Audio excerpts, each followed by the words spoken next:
Hi, this is Molly Stevens, one of the hosts of Everything Cookbooks, and this week marks the start of our summer break. But rather than going radio silent, we are going to be re-releasing some of our favorite past conversations focused on the topic of cookbook trends.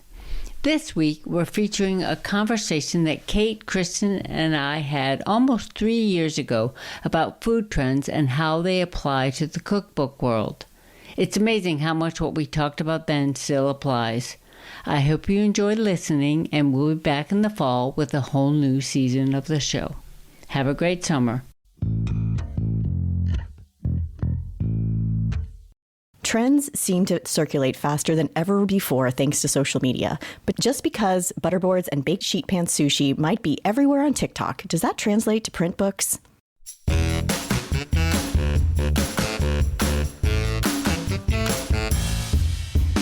Welcome to Everything Cookbooks, the podcast for readers, writers, and cooks. I'm Kate Leahy, and today I'm here with Kristin and Molly.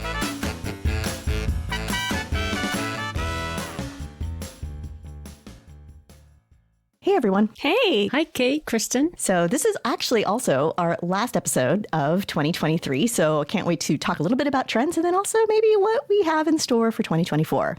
But before we get into that, let's go back to my original question about food trends. I mean, Kristin, you used to work at Food and Wine. How important were food trends? How much time did you spend with food trends? Food trends were basically currency at Food and Wine, or that's like how I think about them now, because our coverage was often very trend driven. And sometimes that meant trends that started in restaurants. Other times it was trends that started maybe in like specialty food. But I was always looking for trends and always, pitching them. And it would basically be like if you identified something first, it was a big deal. Oh, so if you were the first one to say, like, what would be a trend? Do you remember a trend that you identified that you were super excited about? Yeah. So I have a little secret for identifying trends, which in this world, it's hard to know if it's still the same just because we have information coming at us so quickly all the time. But, trends go in cycles.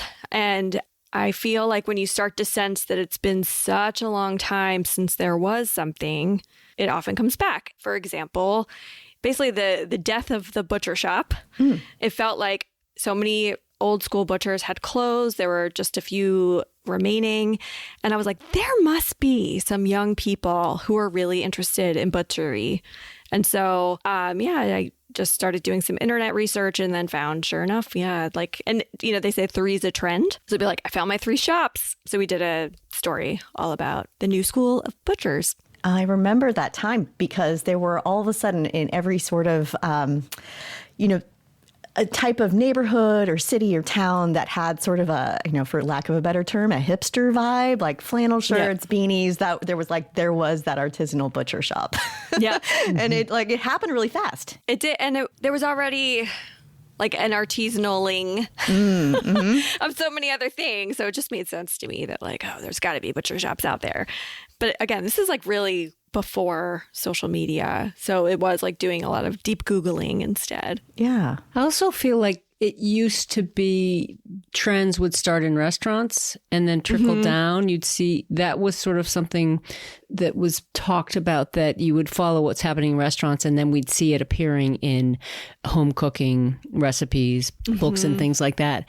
And I am not a trend spotter, but certainly a trend watcher. And I feel like that's not true anymore so much. I mean, certainly it's still true to some point, but things also come up from home cooks. I agree with that. I think that it just reminds me of The Devil Wears Prada, the movie where, I know it was based on a book, but I'm thinking about the movie and there's with the cerulean? Yes, there's a scene with Meryl Streep and she is basically explaining where trends come from and how the cheap blue belt or sweater or whatnot, the reason that blue is in vogue was because so-and-so, and just traces back the trend. It started on this high end and now it's like an Old Navy, and she was very dismissive of that. And that was how how I remember something would happen in restaurants. Burrata was an example. Burrata started off in restaurants, and then burrata. Now it doesn't even feel, there's nothing fresh to say about burrata. There probably is. It just feels like it kind of got to a saturation point. But you're right. That's not how trends kind of circulate these days. Yeah. I mean, it feels like they can start from many sources of inspiration. And you mentioned butterboards, which I don't know where like the idea of a butterboard totally came from, but I know that at least like the major TikToks trend, it was Justine Snacks sharing a recipe from a book. So it actually kind of started with a book, which is pretty cool. That really is interesting. Okay, so since you mentioned social media, which is the big elephant in the room when it comes to food trends right now at this moment in December 2023. What do we think about social media? Like I'm thinking about when I think of a, say, TikTok food trend, it's what you said, butterboards. It's nacho tables where you see somebody like put out an entire table, cover it with foil. And instead of it being like a crawfish boil, it's nachos on the table. That's one I've seen. There's also when you take like a deli sandwich and you chop it up really fine. So it looks like a really messy chopped salad. But I feel like a chopped salad might be better. I don't know. And then, things that are like mashups, like you have tuna pizza waffle. Like, what is that? I don't know, but it's a mashup and it's like, ooh, I want to know what that is.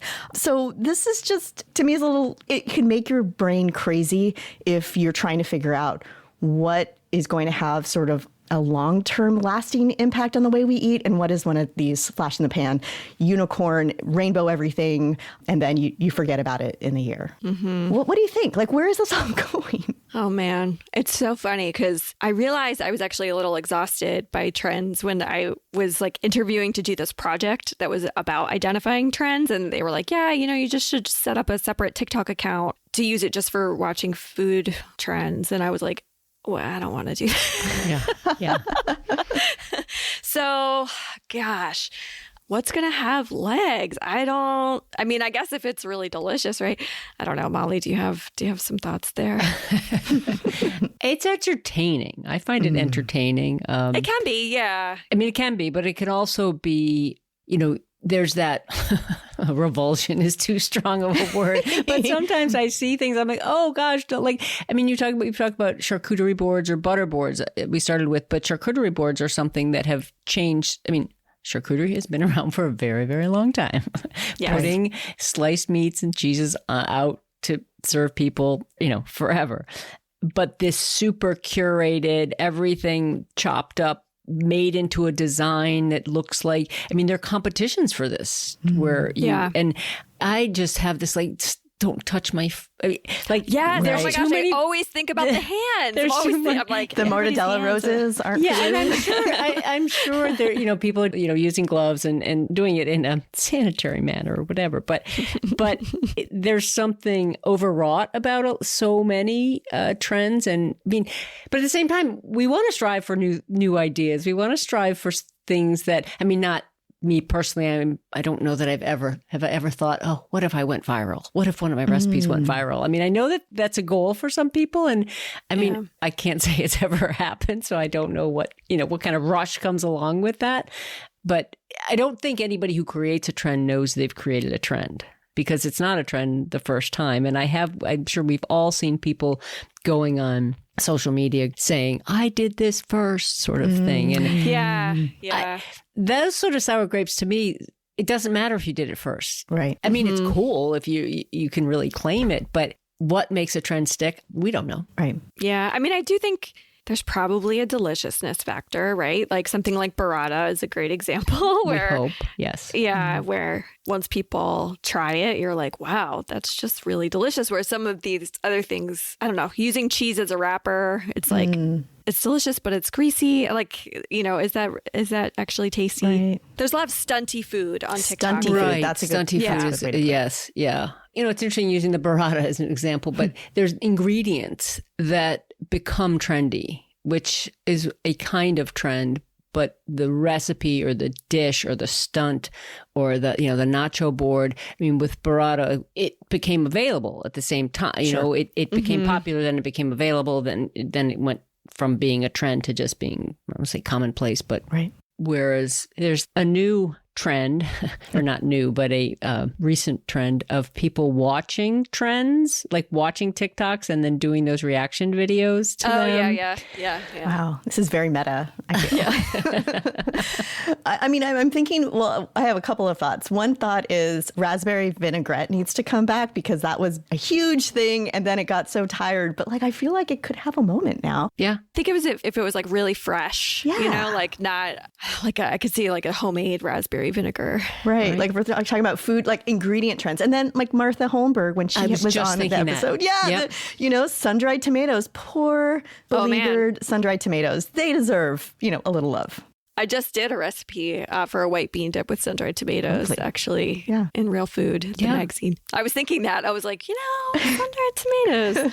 So it seems that, we can say there's stunt food, and then there's sort of ingredients that maybe find a new life, or ingredients that just have more availability. So they just become sort of more commonplace.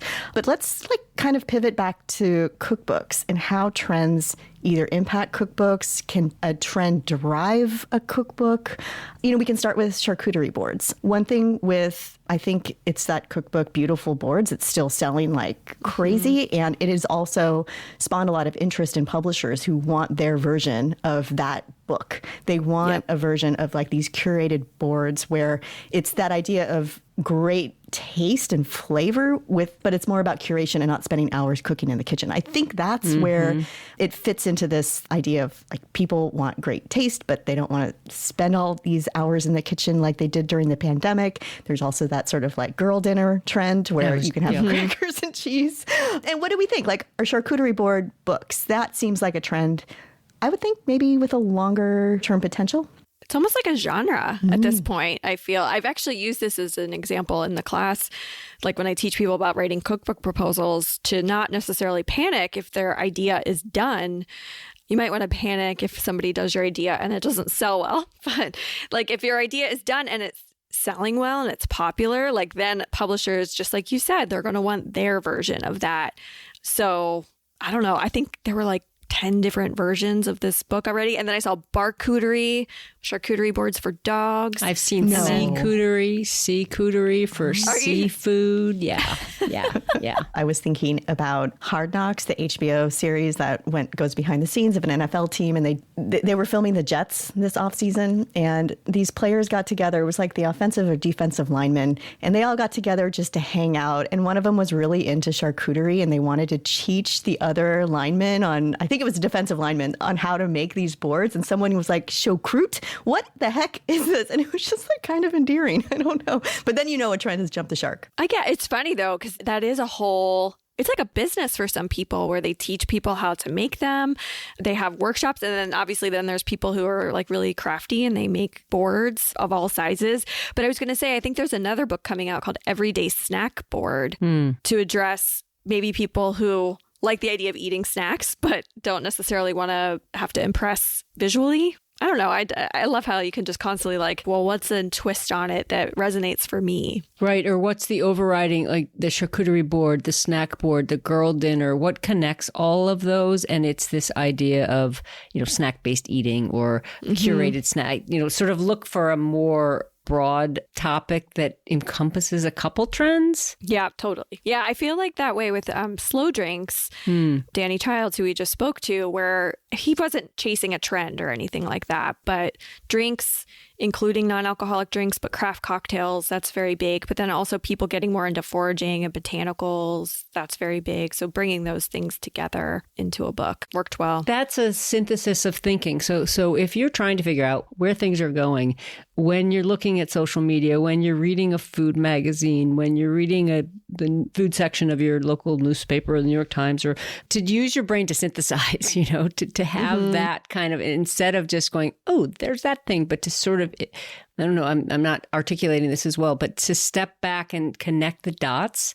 however that works for you, whether it's a Google sheet, whether it's just I could sort of see myself doing a drawing of the various things I see and then trying to step back and like almost let your eyes blur and say, what am I seeing that, what's happening here? That sort of thing. Is it ingredient driven? Is it plant-based? Where are people going? Because what you don't want is to mean, we talk about the long term, and we'll talk more about that, playing the long game. But if you're trying to get a book that's really on trend, you don't want to miss it. Yeah. I think it used to be when publishers notice trends, and we'll talk a little bit more about how publishers pay attention to trends, but it used to be, say, the publisher would say, we need smoothie book. So they would hire somebody, maybe it was a work for hire, and they would pay a food writer, recipe developer to develop, say, 40 smoothie recipes, which is a lot of smoothie recipes when you think about it.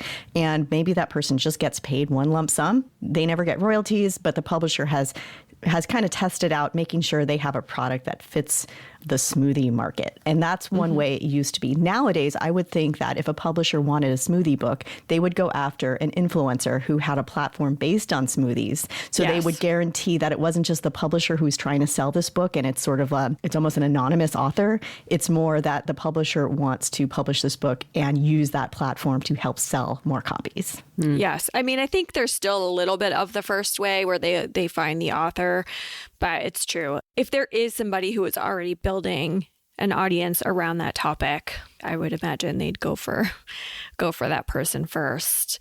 So, something I wanted to bring up that I think when I was debating taking on this trend project, it just hit me it's well, a trend for whom, right? Oh. So we're in the United States, so it's often for people in the US. But I just saw McCormick release their flavor of the year, and it's tamarind, and I was like, tamarind's for, I think, billions of people, a daily ingredient. And here it's ooh, look at this. It's novel. It's new. And so I just think that's just something to, when talking about trends, to be a little mindful of who is this a trend for? And right. Good point. And it's not only parts of the world, but it's also age demographic.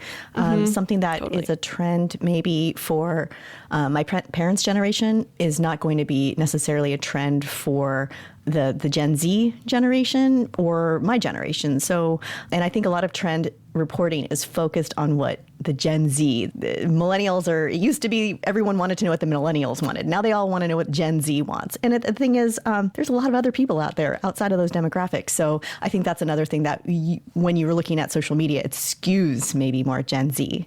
But are those the people who are actually buying, say, cookbooks? But they are buying snacks. I think it's funny because I think sometimes that's a lot of these food trends.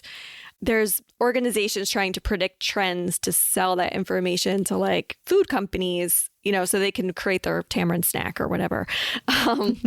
So Gen Z is buying snacks anyway. Right. And I will welcome tamarind snacks. I think tamarind is a lovely... 100%. Yes, I love it. It's actually one of my favorite flavors. Yeah.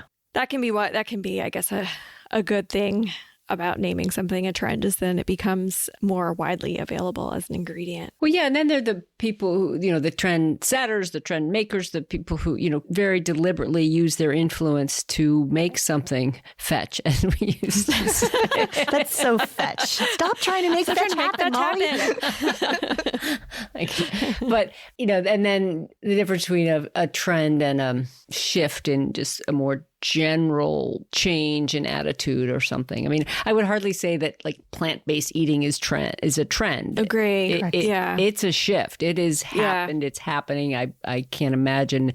I mean, sure, there'll be ebb and flow, but I just can't imagine in the next several decades us going anywhere but more focused on that. Same with non-alcoholic cocktails. Absolutely. I think that's just going to continue to grow and there's going to be more innovation. Alternate flours, grains. Yeah. So let's talk a little bit, though, on how this affects publishing, because we know how long it takes a book to get out in the world. It's only under very special circumstances where a book will go from, say, turning in the whole manuscript to published in a matter of months. Those are for very highly sort of anticipated, specialized, maybe celebrity books. I'm sure they rushed to print the Britney memoir as fast as they could because they knew that book was going to sell bazillions of copies. Right. And your example of the smoothie book, those, we have colleagues who've written books like that. That was, okay, you have 2 months, you have 3 months, you have a very short timeline to turn around and deliver these 30, 40 smoothie recipes. You're not getting a royalty because that book is not intended to stick around. It's just going to grab a moment, sell like hotcakes, and then be done. Right. So in general, publishers aren't necessarily the best ones to identify trends oftentimes because they have such long lead times and they're usually working a couple of years in advance. It's very hard to predict what book is going to hit 2 years from now. So you can go with your gut, you can use research, but if you personally see a trend coming, the publisher still might turn you down because they don't see the trend coming. So it's not the easiest if you in your gut know that this is going to be big. I can think of an example. There was very few books being greenlit about tacos, where there was not much happening in tacos. This is like about a decade ago. And I remember asking publishers, and I said, this is like, there's so many great, creative people out there, they're grinding their own masa, they're doing this and that. And they're like, well, that might be happening now, but we can't necessarily, pull the trigger on something. We don't know what it's going to be like in 2 years. We can look at past sales records, which is what they use a lot of times to identify what books are going to sell. And they can say, we had these Mexican cookbooks. They didn't really sell that well unless you were on TV. Not fair, but that's kind of the old traditional model. And I feel like still publishing is in that old traditional model. I don't know. Is it changing? Are you seeing change? It's like, this is something I don't want to be a trend, but I'm seeing publishers lately, it feels like taking more risks, trying to bring in more voices, more different types of food, go deeper on different types of food that weren't always explored, I mean, again, I think we've talked about Italian food, and that's just a perennial seller in the United States. People love Italian food, but things that are less well known, it does feel like publishers are open to that. And I'm hoping that's not a trend. I'm hoping, again, like Molly said, that's a shift in the way we do things. When we talked to Matt Rodbard about Koreatown, Korea World that he did with Doogie Hong, and how he had such a hard time getting that first book, Koreatown, published because he was told it was too niche. And it's like, yeah, and a trend. Like they thought it was a passing trend, right. Korean food. And it's like an entire cuisine. That's another thing. Like calling entire cuisines trends, right? It bothers me. Yeah. But I actually think he was sort of, it's a shift.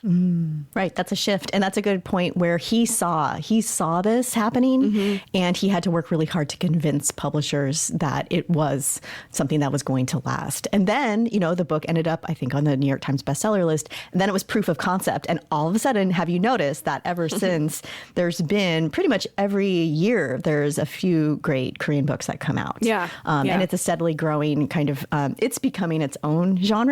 So that's also very exciting to see. And I think that's what we're seeing more, that might be, if there's butterboard cookbooks that are coming out there, nothing wrong. If you're writing a butterboard cookbook, you go for it. But, capitalize on that trend. I don't know 10 years from now if people are going to want to publish butterboards. Who knows? Yeah. Maybe it becomes its own thing. You love everything cookbooks, right? And we love making it for you. Here's your chance to help us keep it going. Go to everythingcookbooks.com/support. There you'll find links to all our new great merch, including t-shirts, sweatshirts, even a hat, and our bookstore where we earn commission on every book you buy. You can also leave us a review wherever you listen to the show. Again, that's everythingcookbooks.com/support to find all the ways to show us the love. And thanks for listening. It's funny. We're using the word trend, and I also, we're talking about things that aren't trends too. We're talking about things that are, trying to teach people about food that they might not have known about before, or that sort of thing.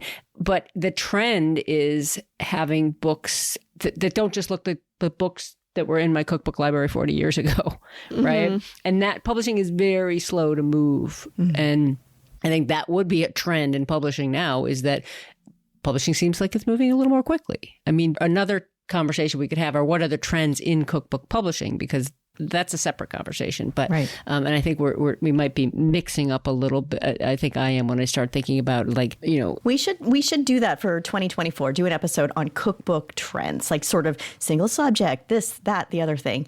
But for now, thinking about food trends and thinking about it in the most generic way. When you're thinking a trend, you mean we're going to be talking, okay, in the past, trend cookbooks that have sold really well have been special diet cookbooks, like the Atkins diet. And then people were like, I want to do this diet. I need a book.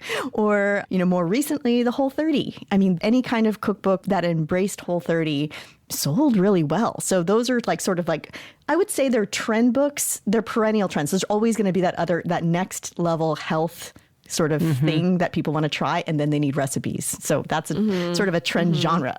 Well, and then they branded those things. So then it was like, you couldn't just write a whole 30 cookbook probably without like licensing. Yeah. So you had to sort of dance around what you called it. And I also like going back to why we decided to talk about this in an episode is because we know that a lot of our listeners want to write cookbooks or are working on cookbooks and are looking for a great idea, right? And so sometimes you look around and you think, I know I really want to write a cookbook. What's a good idea? Back to episode 1 or 2 or whatever. And sometimes that does mean looking for something that you think might capture the public's imagination or taste. Just make sure you know a lot about it, right? Make sure you know a lot about it. And what I'm wondering is like, can book based on a trend be great? Because I was just looking at all these like best of lists. Most of those books are very individual. It's because of the author, because of their expertise and their special flavor that they bring to something. I feel like that's why they end up on those lists. So I was just trying to mull, like, can a trend-based book be great? I would say it might not need to, but that doesn't mean you shouldn't do it. And I think the reason to do a trend book is A, you like the trend. Yeah. And B, if it's going to be a lucrative thing that pays you money, you want to do it, and you have the capacity to do it, and you're getting the opportunity, why not? And I'm thinking about anybody who really was able to capitalize on the Instant Pot cookbook sort of genre when it was in its height. Some of those books, their first print run would be maybe 70,000 copies. I mean, that's bananas. But if you're able to sustain a business because you have this, hey, it could be a hit in this genre. Maybe you could run the risk of getting typecast as somebody who only writes these books. However, you're making a living as a writer. And I think that's also something that's pretty cool. So sometimes I look at the best of lists and they do have that sort of individual, a lot of them have that sort of really passionate story or real unique sort of approach to a subject or a family story or a way to cook. But when you think of the broader audience that buys cookbooks, oftentimes they might be looking for something else. And there's no shame in going after that market. It's actually reminding me of your chat with Bonnie Van Wyck. She specifically wrote the article about Joanna Gaines and the Magnolia Table and all that. But basically, sometimes the food press is not always in touch with the general public, right? True. Right. So is there any final words for somebody who might be really into a particular trend they're seeing and are thinking of what it would take to craft a book around it? Anything we'd want to tell them? That maybe things to look into, things to think through before going in that direction? I do think it is useful when you're writing a proposal to try to make a case that there is a trend of some sort that will help propel your book. And, that can be like looking at what's going on in restaurants. It could be things like Google Trends, looking at what articles have been done in the last year that might fall into the kinds of food you do. It doesn't necessarily need to be something that everybody's talking about. It kind of goes back to Molly's idea of like synthesizing. But I think that is important because, you want to say like people are already interested in these things and this book fills that. And actually, Molly, I'm thinking about, when you wrote All About Braising, you pitched that book a while before it was published. And I remember you saying like braising wasn't a word. Right. But could you see that it was coming or were you just... Yeah, it's interesting because I'm thinking about it in light of this conversation, what you said earlier, Kristin, about nostalgia. And I think that was why I chose braising. I mean, I chose braising because I love braising, but it's such an old technique and it's so ingrained in anybody who, has cooked for a long time. Home cooking, professional cooking. So I believed in it. I was like, this is not going away. But there were no books on braising. There were books on stewing that would encompass braising. There were chapters on braising so it was I guess it was a risk, or it was sort of like, I don't know why nobody's ever done this. But when I pitched the book, and I know I've told this story on the podcast, but just so you're saying, Kristin, the word was not common. Yeah. And while I was working on the book, I don't know if the New York Times, I'm sure it still does, the magazine does they did alphabetical. A is for B is for the trends of the year. And that right before I turned it in, B was for braising. Wow. Oh my gosh. And I called up my editor. I'm like, well, jumping up and down because the word started to become common. And when the book came out, within 2 years, there were 2 more braising books that other people were working on before mine came out. So it was this little moment. I didn't predict it, but it was findings. It was back to looking for something that was not going away, but perhaps is undercovered or it has been not represented in cookbooks. That reminds me of some of the books that came out well before the pandemic about baking with sourdough starter and how those books just shot up in sales. They had already been strong sellers, but is it classic subject that was getting renewed attention? I don't know how many copies that Ken Forkish's baking books have sold, but I'm imagining it's quite a number. And that's something to think about, too, if you're embarking on something. Personally, I wouldn't chase a trend book for my own name because it wouldn't make sense with what I do. And I feel like it would just confuse sort of like, what does she write about? She writes about this, and now she writes about that.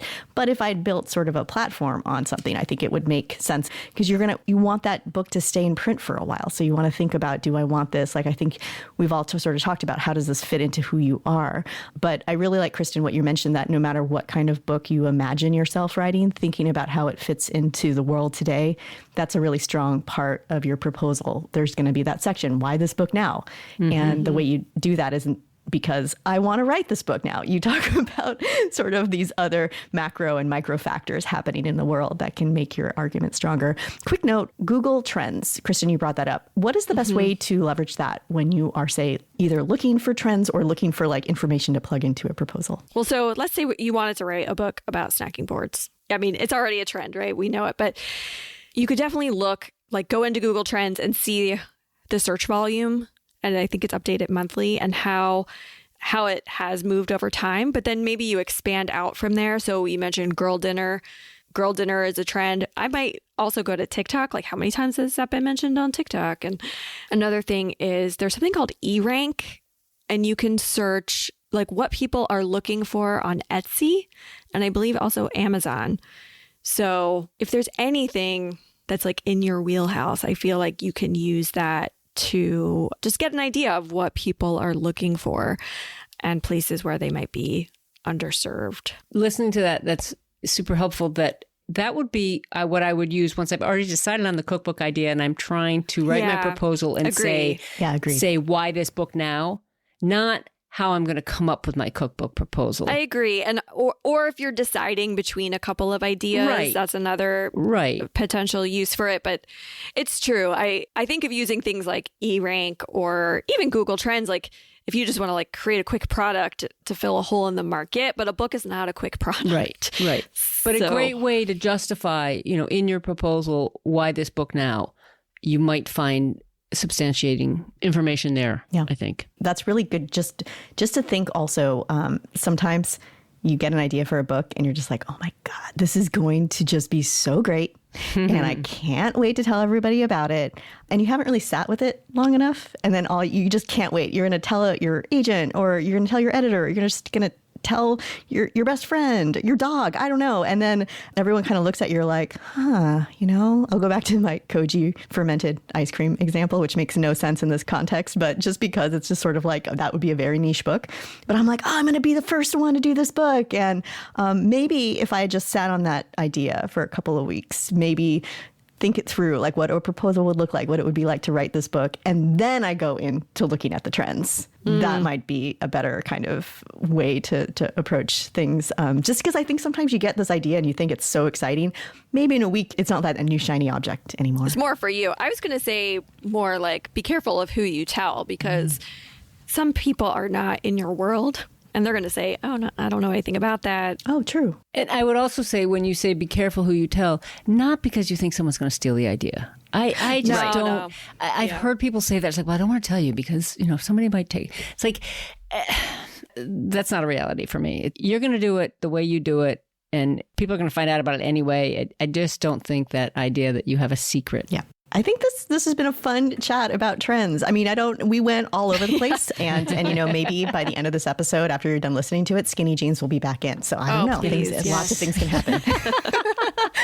So, to wrap up our episode, since it's our end of the year, I just wanted to know, let's talk a little bit about any sort of things you're really excited to do in 2024, whether that's hobbies, new projects, any goals. What comes to mind, Molly? Well, I have to say this host chat I really, we don't do as many of them as we used to. And I really do enjoy I love our guests, but I think it's really fun to talk among us and get Andrea back on too. But I'm just super excited about where the podcast is going and the community that we're building and the Insider series that we're producing. And, I didn't know a year ago where we'd be with this. And now, whatever, episode 75, I just am excited about next year for Everything Cookbooks is a big part of my 2024. Yeah. It's so crazy. You can't beat that answer. Yeah. That's an amazing answer. Yeah.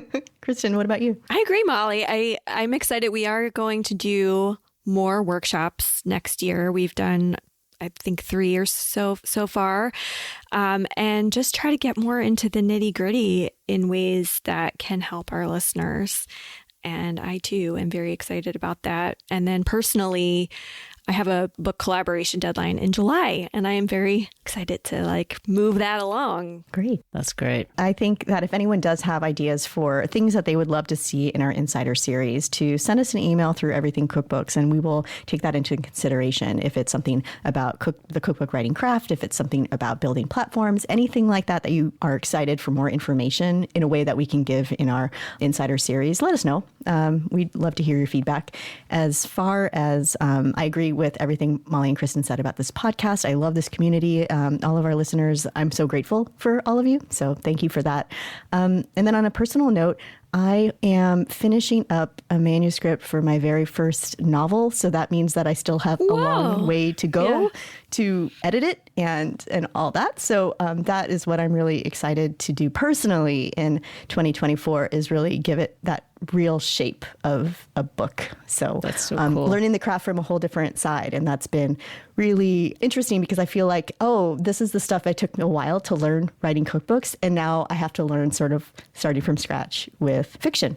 That's great. Oh, and another thing I'm super excited about is to help people write their cookbook proposals starting in January. I have an 8-week class going, and we are going to dive deep into proposal writing and also how to pitch it to an agent. So if that is interesting at all to you, you can find more info at kristindonnelly.com. Cool. And do you have if it fills up or when it fills up, will you have a wait list for? Yes. So it's open to 20 students. There will be a wait list. And if you sign up for my email list, I'll have a lot more information. I want to go back and start all over and be an aspiring cookbook author and listen to this podcast and take Kristin's class and start all over again. I wish I had Kristin's class, when I started out because, my first proposal was pretty rough. Yeah. I'll be honest. What a great resource. And it also shows that, you can start with your idea and you can keep learning and you can keep building on it and create it and, turn it into an actual book someday. So very, very exciting. Thank you both for talking with me about trends and burrata and raspberry vinaigrette and all the fun stuff. I'm going to get some sun-dried tomatoes and look up Martha's recipe now. I think it was for cabbage rolls, which is perfect this time of year. Nacho cheese boards awesome. I'm going to leave the nacho cheese. Everyone. Or baked potato bars. Baked potato bars. I remember I wrote an article about baked potato bars. Yeah, well, let's bring them back because that sounds delicious. Yeah, absolutely. I'm here for it. Okay. I'm here for it. Yeah. Sponsored by the Idaho Potato Foundation. Just kidding. Just kidding. That is great. Thanks, everyone. And that's a wrap. Kate, thanks for doing this. Yeah, thank you. Thank you for listening to Everything Cookbooks. For more info and ways to support us, go to our website, everythingcookbooks.com. The show is available wherever you get your audio, and if you like what you hear, please leave us a review. It really helps other people find the show. Any book mentioned here can be found on our affiliate page at bookshop.org. Thanks again, as always, to our editor, Abby Cirquitella. And until next time and next year, keep on writing, reading, and cooking.